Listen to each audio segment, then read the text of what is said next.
putusan Majelis Kehormatan Mahkamah Konstitusi MK telah memberhentikan Ketua Mahkamah Konstitusi Anwar Usman dari jabatannya sebagai Ketua MK.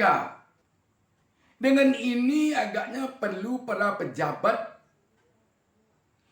mereka tolonglah benar-benar menghindari keberpihakan kepada paslon pilpres manapun.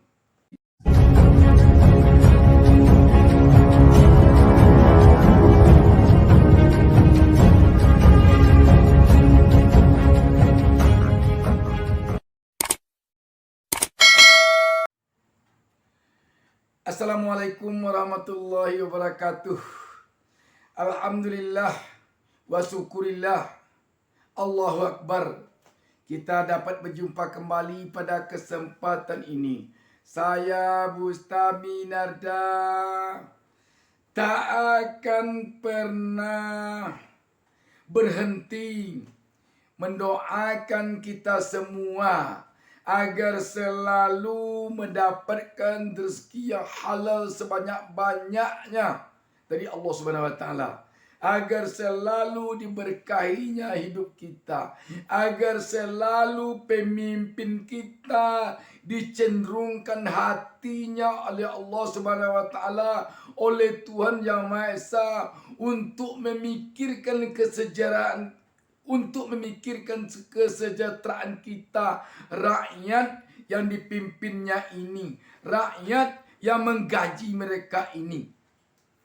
Sahabat BN, putusan Majelis Kehormatan Mahkamah Konstitusi MK telah memberhentikan Ketua Mahkamah Konstitusi Anwar Usman dari jabatannya sebagai Ketua MK. Ini membuktikan bahwa Ketua MK ini memang bersalah. Itu yang penting dulu. Memang bersalah. Kalau demikian, apa yang harusnya dikatakan oleh rakyat kepada pejabat ini yang digaji oleh rakyat ini, kalau dia sebagai hakim ketua, sebagai wakil Tuhan di muka bumi ini bersalah melakukan perbuatan yang tidak diinginkan oleh konstitusi, padahal MK itu bentengnya untuk mempertahankan konstitusi, bentengnya Undang-Undang Dasar 1945. Sahabat BN, dengan demikian satu pertanyaan mungkin yang terselip di hati rakyat sekarang ini setelah mendengarkan putusan Majelis Kehormatan Mahkamah Konstitusi yang diketuai oleh Jimli As-Sidiki, Pak Profesor, adalah puaskah rakyat dengan putusan ini? Sahabat BN, yang namanya puas atau tidak puas bagi rakyat yang jumlahnya 275 juta lebih ini tentu sangat relatif. Namun bagaimanapun, MK telah menampakkan kepada publik bahwa memang ada persoalan di MK ini selama ini. memang ada.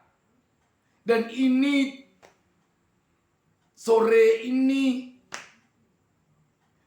sore hari atau senja hari Selasa ini, tanggal 7 November 2023 ini, MK telah membuktikan bahwa memang ada persoalan di MK selama ini. Hanya saja selama ini MK ini tidak memiliki majelis kehormatan, sehingga tidak kelihatan selama ini kesalahannya, kekeliruannya. Setelah ada desakan dari rakyat, maka direkrutlah 3 anggota majelis kehormatan ini. Sahabat BN, kita tentu berharap dengan adanya pembuktian bahwa terjadi kekeliruan di MK selama ini, dengan dijatuhkannya sanksi pemberhentian oleh MK kepada ketua MK ini, di samping teguran kepada hakim MK dalam putusan yang lainnya yang dibacakan hari ini oleh MK, maka tentu ada 2 hal mungkin yang perlu dipahami oleh para pejabat di negeri ini. Tentu saja pejabat negara dan pejabat struktur pemerintahan di negara ini, atau para pejabat yang digaji oleh rakyat melalui pajak rakyat. Yakni dengan ini agaknya perlu para pejabat publik, apakah pejabat negara atau pejabat struktur pemerintah di negara ini, menyadari bahwa di dalam Pilpres dan Pemilu Legislatif 2024 ini, mereka tolonglah benar-benar menghindari keberpihakan kepada paslon Pilpres manapun, kepada partai peserta pemilu manapun, dan kepada calon anggota DPD siapapun. Tolonglah bersikap netral. Yang kedua, MK khususnya, atau yang disebut dengan hakim MK yang 9 orang ini, dan para pejabat negara dan pejabat struktur pemerintah di Republik ini umumnya, tentu harus ada rasa malu dengan adanya bukti kesalahan yang terjadi pada hakim MK ini, yang dibuktikan dengan putusan MK pada hari ini. Tentu harusnya ada rasa malu. Malu melakukan nepotisme. Malu melakukan korupsi. Malu melakukan kolusi. Malu melihat rakyat sekarang ini begini menderita ekonominya. Malu melihat rakyat sekarang ini selalu diancam oleh PHK. Malu melihat rakyat sekarang ini yang begitu besar baginya sembako 1 bungkus untuk penyambung hidupnya. Malu melihat rakyat yang dengan mudah diberi amplop isinya 50.000 sebagai sogok untuk bisa memilih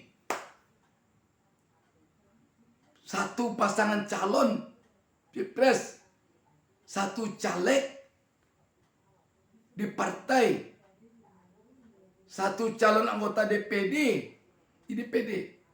Malu hendaknya para pejabat yang sudah makan uang rakyat ini. Malu hendaknya. Kalau sudah tidak ada lagi rasa malu, siapa namanya lagi itu? Ini malu tercoreng di kening MK sekarang ini. Ternyata apa yang diributkan oleh rakyat selama ini, apa yang dipersoalkan oleh pakar hukum tata negara khususnya, pakar-pakar politik khususnya selama ini, seperti yang dipekikkan oleh Profesor Indrayana selama ini dan kawan-kawan yang lain, yang ancamannya mereka bisa masuk bui. Ternyata benar yang disampaikannya itu. Kenapa dikatakan benar? Hari ini buktinya. Coba kalau tidak ada kekeliruan, tidak ada sanksi kepada hakim-hakim MK ini hari ini dari MK-MK, tentu tidak bisa dikatakan bahwa apa yang disampaikan oleh rakyat selama ini, apa yang diributkan oleh rakyat selama ini, apa yang dipersoalkan oleh pakar-pakar hukum tata negara, pakar-pakar politik atau pengamat-pengamat politik selama ini, atau analis-analis politik selama ini, tentu tidak ada buktinya bahwa ada persoalan, ada kekeliruan, ada kesalahan di Mahkamah Konstitusi ini. Ini sudah bersulu matahari, sudah bergelanggang mata orang banyak bahwa harus diakui ada kekeliruan. Dan tentu MK harusnya malu. Sahabat BN, kasihanlah para pejabat ini dengan rakyat yang tidak tertanggungkan lagi oleh rakyat sekarang ini. Himpitan ekonomi kepada mereka. Pedagang sayur, lihatlah sekarang ke pasar-pasar tradisional. Sayurnya tidak laku, tidak ada yang beli. Pedagang kelontong di pasar-pasar tradisional, tidak ada jual beli. Sementara anaknya mau makan juga. Sementara anaknya mau sekolah juga. Di sisi lain para pejabat, wah, dengan mobil mengkilap kian kemari. Dengan gaji yang besar. Coba lihat berapa gaji, tunjangan dan penghasilan dari hakim-hakim MK itu. Apakah hanya penghasilannya per bulan itu sama dengan penghasilan pedagang sayur yang sayurnya sudah busuk-busuk, tidak laku? Pedagang jengkol yang jengkolnya tidak laku, susah mencari uang 20.000 satu hari. Apakah sama dengan pedagang sayur itu sekarang penghasilan hakim MK? Allahu Akbar, Allahu Akbar, Allahu Akbar.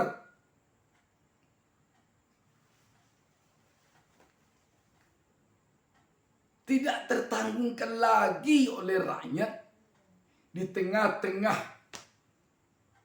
kemewahan para pejabat ini. Kita dengar, kita lihat, kita saksikan beberapa waktu lalu. Heboh. Istri-istri para pejabat mewah-mewah. memperlihatkan tas-tas brandednya, memperlihatkan mobil-mobil mewahnya. Sedangkan rakyat menangis. Waduh, waduh, waduh. Sekarang kita akan menghadapi pesta demokrasi. Apakah harus rakyat menunggu amplop, menunggu sembako dari para calon? Apakah itu niat kita di sini? Sehingga rakyat harus miskin terus. Dengan kemiskinan rakyat ini, setiap 5 tahun sekali, dengan mudah elit-elit ini mendapatkan suara, calon-calon ini mendapatkan suara hanya dengan memberinya satu bungkus sembako, hanya dengan memberinya sebuah amplop. Karena rakyat miskin, dia terpaksa mengambil sembako itu untuk penyambung hidupnya. Nanti dengan diberinya satu bungkus sembako, dipilihnya paslon ini, dipilihnya calon ini.